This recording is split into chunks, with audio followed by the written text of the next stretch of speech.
30 years industry ఇక్కడ. Butter పేపర్కి మామూలు పేపర్ సౌండ్కి మాకు తేడా తెలీదా?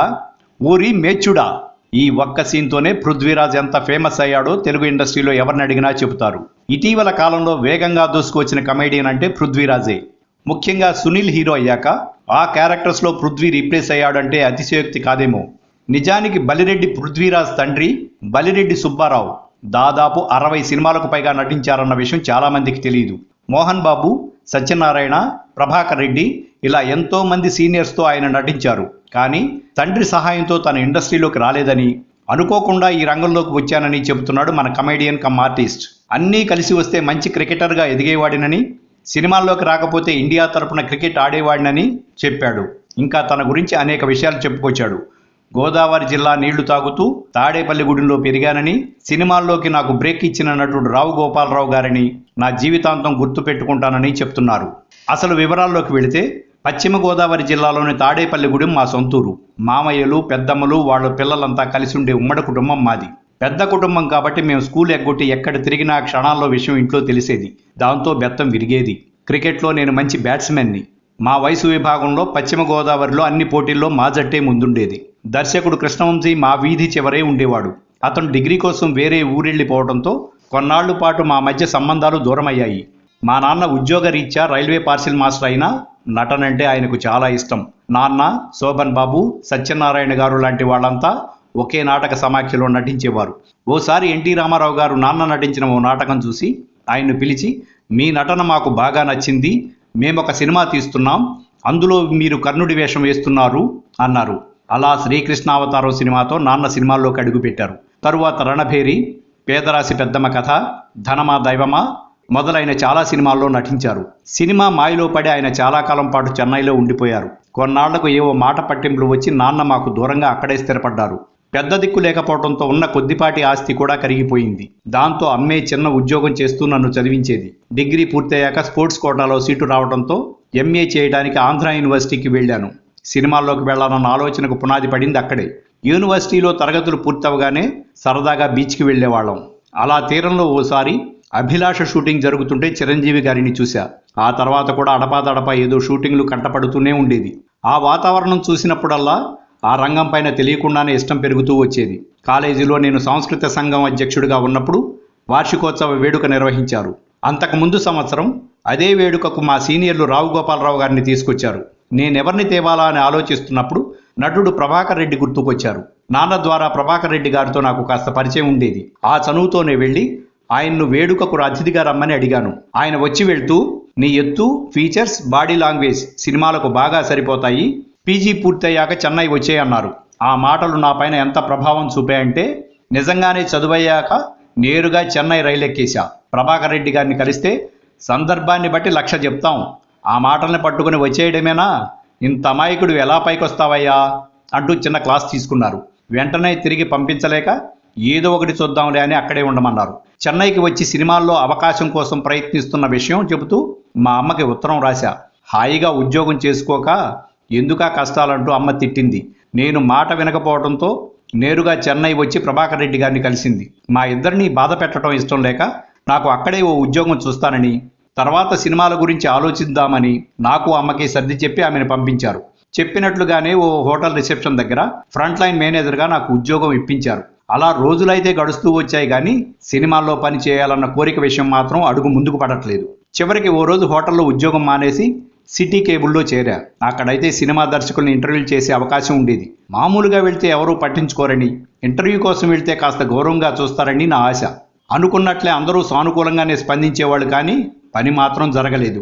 ఓసారి ఈవీవి సత్యనారాయణ గారు ఏదో సినిమాకి క్యారెక్టర్ ఆర్టిస్టుల కోసం ఆడిషన్లు చేస్తున్నారని తెలిసి ఆయన దగ్గరికి వెళ్ళా. నేను యూనివర్సిటీలో చదువుకోవటం, హోటల్లో పనిచేయటం వల్ల ఎప్పుడూ ఇన్షర్ట్ చేసుకుని హుందాగా కనిపించడం అలవాటైంది. నన్ను చూడగానే సినిమాలో బ్యాంక్ మేనేజర్ పాత్రకి నేనైతే సరిపోతానని ఈవీవి గారికి అనిపించింది. దాంతో రావు గోపాలరావు గారు సరేనంటే నన్ను తీసుకుంటామని చెప్పారు. ఏవిఎం స్టూడియోలో రావు గోపాలరావు గారు నన్ను చూస్తూనే, ఈ కుర్రాడైనా నా మేనల్లుడు అన్నారు. దాంతో సినిమాలో పాత్రకి నా గెటప్ సరిగ్గా సరిపోయిందని అర్థమైంది. అలా ఆ ఒక్కటి అడక్కు సినిమాతో నా ప్రయాణం మొదలైంది. స్టూడియోలో తొలిసారి రాజేంద్ర ప్రసాద్ గారిని చూసి చాలా ఆనందమేసింది. ఇంకాస్త ముందుకెళ్తే మరేవో షూటింగ్లు జరుగుతూ కనిపించాయి. అక్కడ నటులందరినీ చూస్తూ నేను వచ్చిన పని మర్చిపోయా. ఈలోగా మేనేజర్ వెతుక్కుంటూ వచ్చి మరుసటి రోజు సాయంత్రం విశాఖపట్నం బయలుదేరి రమ్మన్నారు.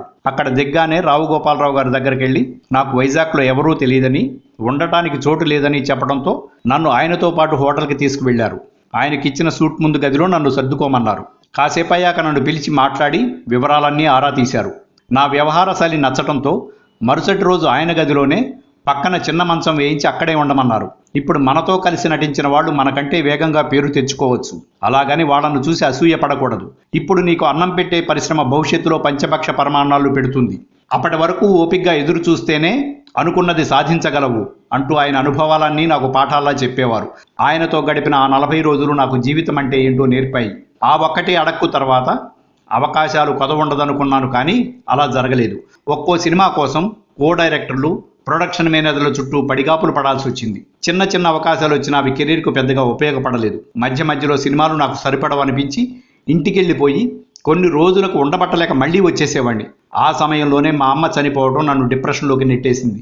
నేను పెద్ద నటుడినై తనని కారులో పక్కన కూర్చోబెట్టుకుని తీసుకెళ్తే చూడాలన్న చిన్న కోరిక తనది. అది కూడా తీరకుండానే దూరం అవడంతో తట్టుకోలేకపోయా. కొన్నాళ్లకు తేరుకొని మళ్లీ సినిమాల గురించి ఆలోచించడం మొదలుపెట్టా. కృష్ణవంశీ సింధూరం సినిమా మొదలు పెడుతున్నారని తెలిసి అవకాశం కోసం అతన్ని కలిశా. అలా చివరి నిమిషంలో ఓ నక్సలైట్ పాత్ర వచ్చింది. ఆ తరువాత చంద్రలేఖ, ఈడియట్, సముద్రం లాంటి కొన్ని సినిమాల్లో నటించా, కానీ సరైన బ్రేక్ రాలేదు. ఖడ్గం సినిమా మొదలయ్యే సమయానికి కృష్ణవంశీతో ఉన్న చనువు కొద్దీ నువ్వు కాకపోతే ఎవరు చేస్తారు, ఏదైనా మంచి పాత్ర పడేటట్టు చూడొచ్చు కదా అని అడిగా. ఏదైనా సీరియస్ పాత్ర ఇస్తాడనుకుంటే సినిమాలో డైలాగు చెప్పడం కూడా సరిగ్గా రాని ఓ నటుడి పాత్ర ఇచ్చారు. దానికి ఏం పేరు వస్తుందని నేను సందేహిస్తుంటే సినిమా అయిపోయాక ప్రేక్షకులు ఆ పాత్ర గురించి మాట్లాడుకుంటారని వంశీ ధైర్యం చెప్పాడు. అతడు చెప్పినట్లే ఆ సినిమాతో నా జీవితమే మారిపోయింది. అప్పటి నుంచి ఇప్పటిదాకా 30 years ఇండస్ట్రీ అన్న పేరు నాకు స్థిరపడిపోయింది. ఖడ్గం పుణ్యమా అనే అవకాశాల కోసం ఏ రోజు ఎదురు చూడాల్సి రాలేదు.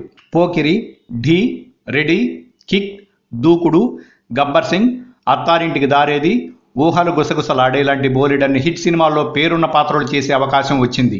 ఆ పైన లౌక్యంలో బాయిలింగ్ స్టార్ బబ్లూ పాత్ర నా కెరీర్ని ఎన్నో మెట్లు పైకెక్కించింది. అందులో మొదటి సినిమా సగం వరకే నా పాత్ర పరిమితమైన రషెస్లో మంచి స్పందన రావడంతో చివరిదాకా కొనసాగించారు. ఆ సినిమాతో స్టార్ కమెడియన్ అన్న ముద్ర పడిపోయింది. బెంగాల్ టైగర్, డిక్టేటర్, సరైనోడు, కృష్ణగాడి వీరప్రేమగాథ, బాబు బంగారం, సుప్రీం, ఎక్కడికి పోతావు చిన్నవాడా లాంటి ఒక్కో సినిమాలో ఒక్కో పాత్ర నన్ను ప్రేక్షకులకు దగ్గర చేస్తూనే ఉంది. త్వరలో విడుదల కానున్న మీలో ఎవరు కోటేశ్వరుడు సినిమాలో సలోని పక్కన హీరోగా నటించా.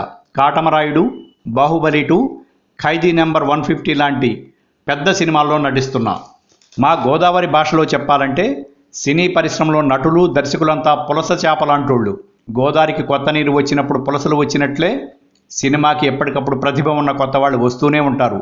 ఇప్పుడు నా టైం నడుస్తోంది. రేపు నా స్థానాన్ని భర్తీ చేయడానికి మరొకరు వస్తారు. ఆ రోజు వచ్చినప్పుడు నా సీటును సంతోషంగా ఖాళీ చేస్తా. బాపు గారి దగ్గర భాగవతం సీరియల్ కోసం 7 ఏళ్లు నటించా. ఇంద్రుడి నుంచి దుర్యోధనుడి వరకు అన్ని రకాల పాత్రలు వేశా. ఈటీవీ బాపు గారు ఇచ్చిన అవకాశం వల్ల మధ్యలో 3 ఏళ్లు నాకు సినిమాలు లేని లోటు తెలియకుండా బతికా. నాకు అబ్బాయి, అమ్మాయి ఇద్దరికీ పెళ్లిళ్ళు అయ్యాయి. మనవడు, మనవరాలు కూడా ఉన్నారు. అబ్బాయి టెక్ మహీంద్రాలో పనిచేస్తున్నాడు. ఇక ఇంతవరకు ఇదే నా స్టోరీ అని చెప్పాడు ఈ స్టార్ 30 years కమెడియన్.